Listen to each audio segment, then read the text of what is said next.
Bienvenidos un día más a misderechos.club, el podcast en el que hablamos sobre los derechos que tienen las personas enfermas o lesionadas, presentado por mí, que soy Jorge Campmany, abogado.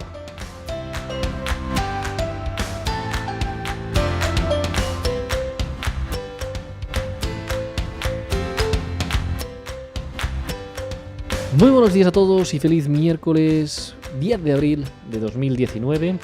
¿Qué tal? ¿Cómo estáis todos? Espero deseo que estéis muy bien en este episodio número 94 que vamos a dedicar a hablar sobre la hipoacusia.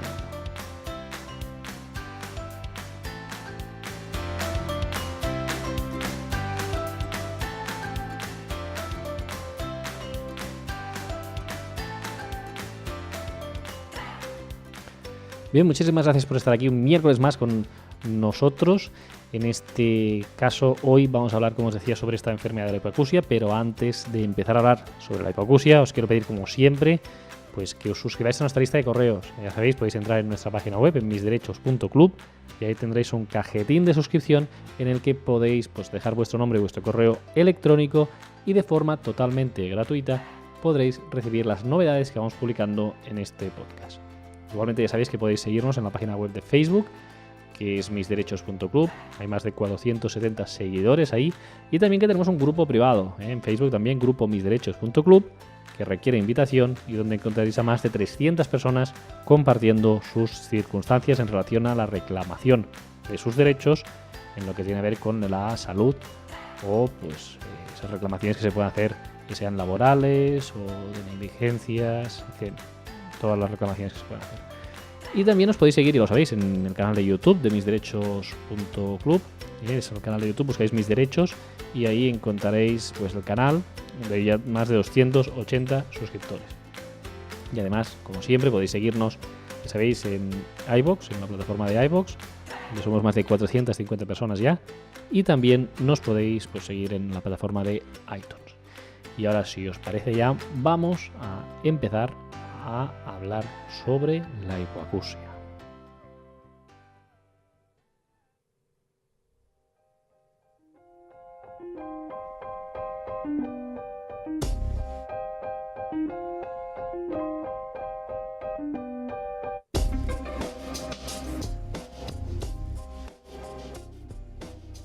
Bien, pues lo primero que debemos decir de la hipoacusia, a diferencia de otros episodios que hemos hecho, pues es que la hipoacusia no es una enfermedad propiamente en sí misma, sino que es lo que sería un síntoma, ¿no? Una pérdida de audición.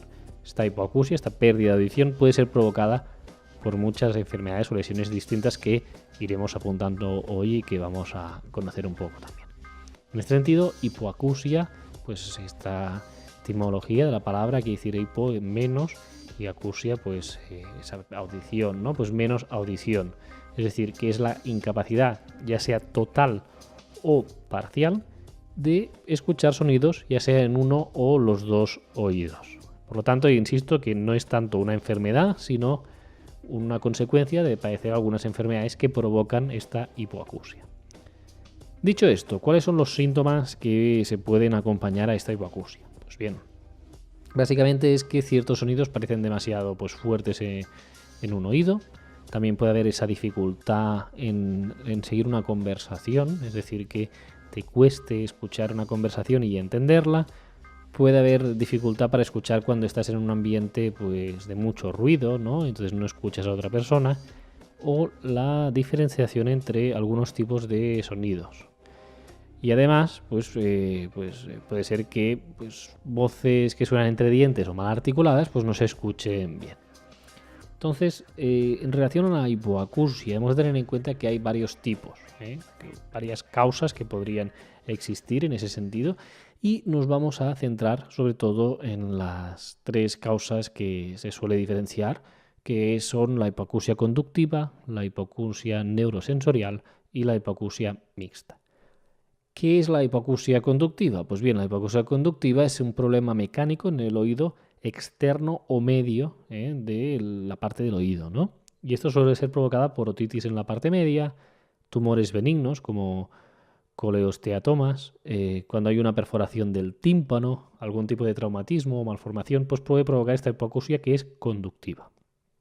A diferencia de la conductiva, la neurosensorial es ya no en la parte externa o media del oído, sino que es en la parte interna. Y básicamente lo que pasa es que las células pilosas, que son aquellas que se encargan de la transmisión del sonido a través del oído, pues tienen algún tipo de lesión o enfermedad que hace que no funcionen de forma correcta. En este sentido, hemos de tener en cuenta que también pues, esto puede ser provocado, entre otras lesiones o enfermedades, por un neuroma acústico, por una meningitis, por la enfermedad que hemos visto ya en alguna ocasión, el síndrome de Meniere, por la continua exposición a ruidos.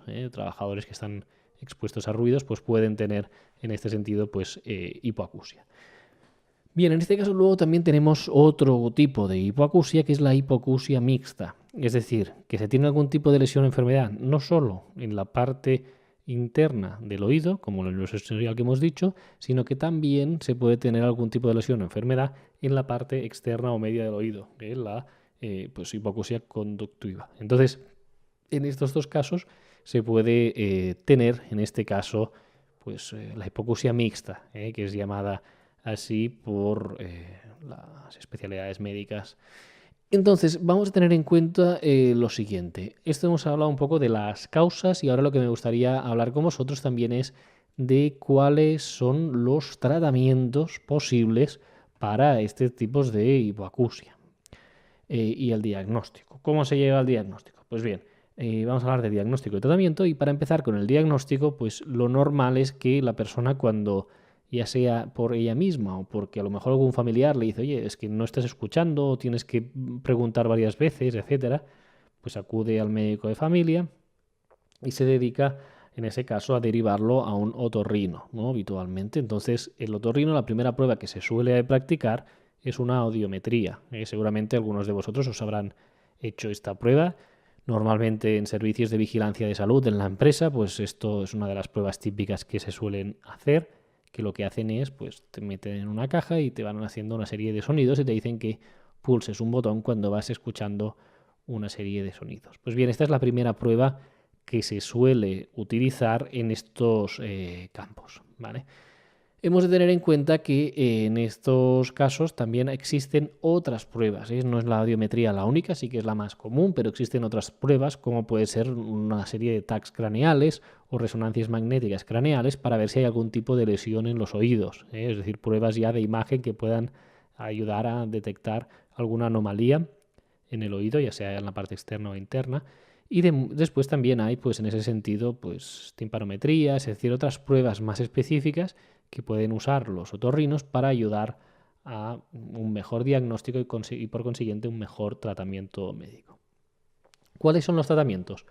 Los tratamientos normalmente están pues, encarados a lo que es la cirugía, aunque hay posibilidades pues, terapéuticas menos invasivas, como puede ser el uso de audífonos, es decir, una serie de aparatos externos o internos que lo que hacen es mejorar la calidad de la audición. Pero lo habitual es hacer una serie de cirugías, pues ya sea la reparación del tímpano, reparación de pequeños huesos del oído, por ejemplo, en casos más extremos, pues un implante coclear, etc. Es decir, que normalmente se está enfocado más a la cirugía y al uso de pues, audífonos, ¿no?, que puedan ayudar a mejorar la capacidad de escuchar del paciente.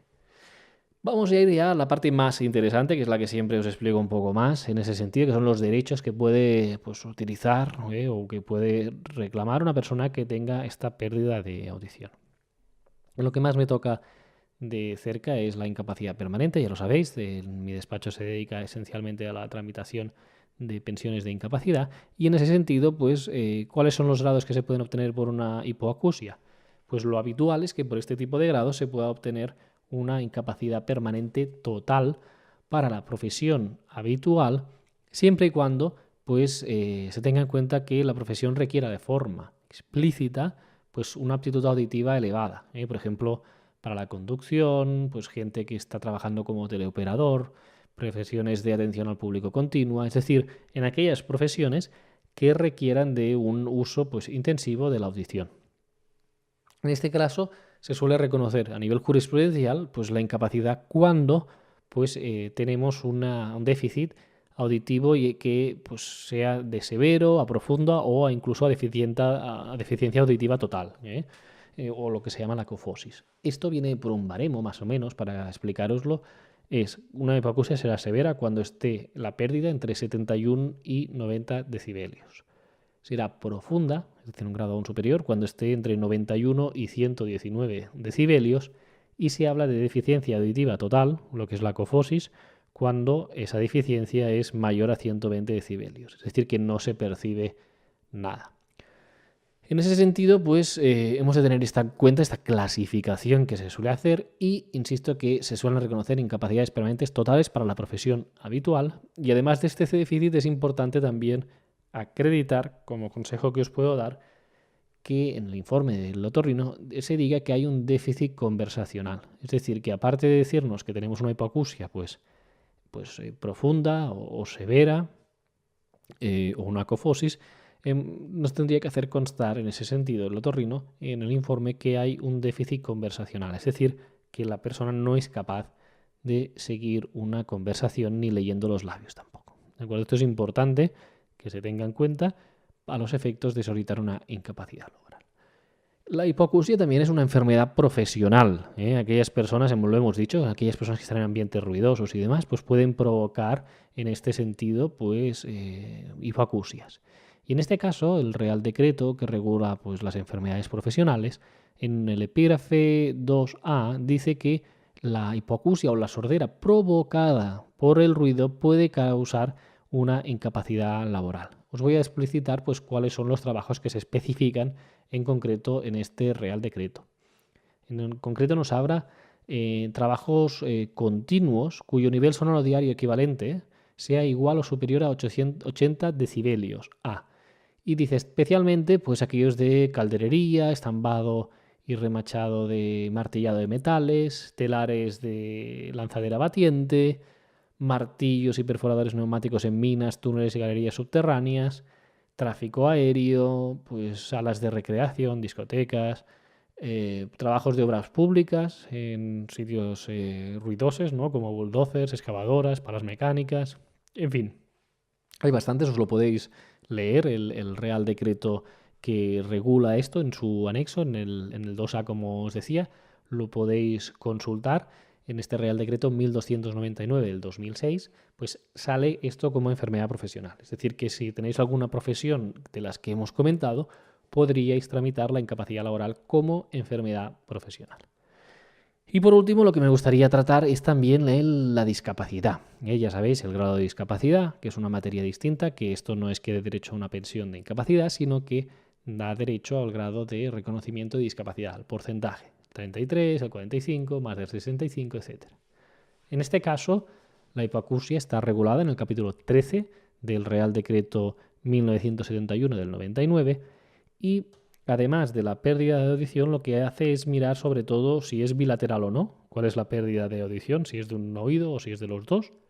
Y mira también el tema del equilibrio, que en algunos casos hay una afectación importante del tema vestibular, sobre todo en casos de síndrome de Meniere y demás. Pues en ese caso también se valora si existe o no pérdida del equilibrio. Y en todo caso remarcar que aquellas personas que tengan un implante coclear, en todo caso, como mínimo se les reconoce ya el 33% de discapacidad. Esto es importante que lo tengáis en cuenta y que veréis en este Real Decreto también, en el 1971-1999, de este año 1999, se explica específicamente, y es importante tenerlo en cuenta, una tabla para ver qué grado de discapacidad se puede tener en función de la pérdida auditiva que uno padezca. Entonces, os recomiendo que lo miréis también para ver si podéis tener derecho o no a un grado de discapacidad. Y hasta aquí el episodio de hoy. La semana que viene tendremos entrevista el martes, como cada martes, y también el miércoles vamos a hablar sobre las hernias cervicales, una serie de lesiones que se provocan, ya sea a nivel pues, de la parte alta de las cervicales o de la parte más baja, y que puede presentar pues, bastantes limitaciones y que por lo tanto tiene una relación también con lo que hablamos hoy de la hipoacusia, porque las hernias cervicales también pueden producir pues, mareos, desestabilización, etcétera, y que creo que es importante que lo veamos. Así que os deseo que tengáis un feliz miércoles y nos vemos aquí el martes que viene con una entrevista y el miércoles que viene hablando sobre las hernias cervicales. Que tengáis un feliz miércoles.